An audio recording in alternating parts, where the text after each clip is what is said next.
This controversy involving Kavanaugh only transpired because of the press, because of the Washington Post story about Ford and then the New Yorker story about Deborah Ramirez. There's been so much reporting and, frankly, Frank Sesno, some misreporting.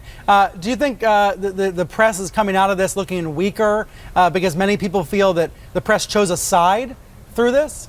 Yes.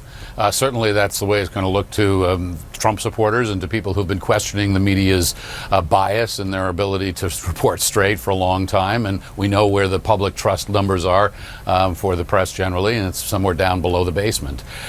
Look, the fact of the matter is that by any reasonable measure, this has been an extraordinary week for this president. Forget the Russia investigation, forget the tax story, forget all the rest. Trade deal with Mexico and Canada, unemployment numbers that haven't been this low since 1969, and following through on what he said, which was to remake the Supreme Court, and a triumph with Kavanaugh himself. The coverage has been unrelentingly negative, in many cases deserved. That's the kind of coverage that any president gets.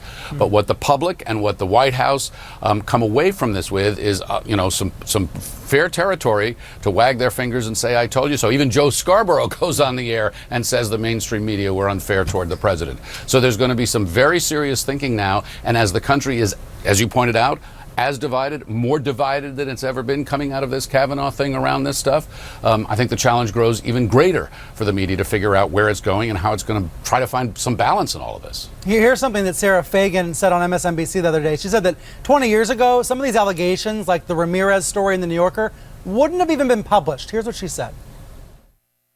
20 years ago, no major news publication would have even published those second allegations. The second allegation or the third allegation. And so we are now in a different place in this country. Frank, is that true? Absolutely. Absolutely. When I was bureau chief here at CNN during the Lewinsky things. We had a whole series of procedures to make sure that hearsay didn't get on the air and that we were going to confirm it ourselves before we put it on the air. That's completely been overtaken by events now with social media. But what does confirming mean? What does confirming mean nowadays if it's an on-the-record accusation but without a lot of corroborating evidence? Some corroborating evidence, multiple sources. Somebody doesn't just step forward, or if they step forward. So Ford had some corroborating evidence. She had her her therapy. She had documentable places where she raised this. How she remembered it, whether it's accurate, they're both 100% in their recollections. Remember when they testified? That's another matter. We would have reported that.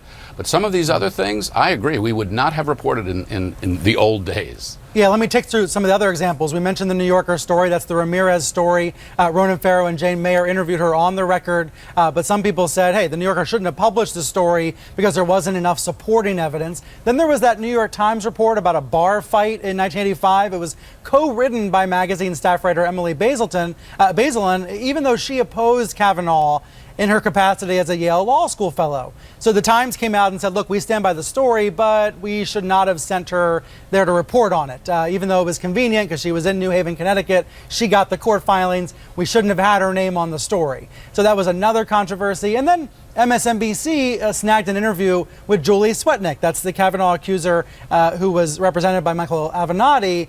This interview, NBC didn't kind of know what to do with it. They tried to verify her claims. They couldn't. They aired some of it on MSNBC. But again, this is another example of, in a prior generation, maybe the interview wouldn't have aired at all.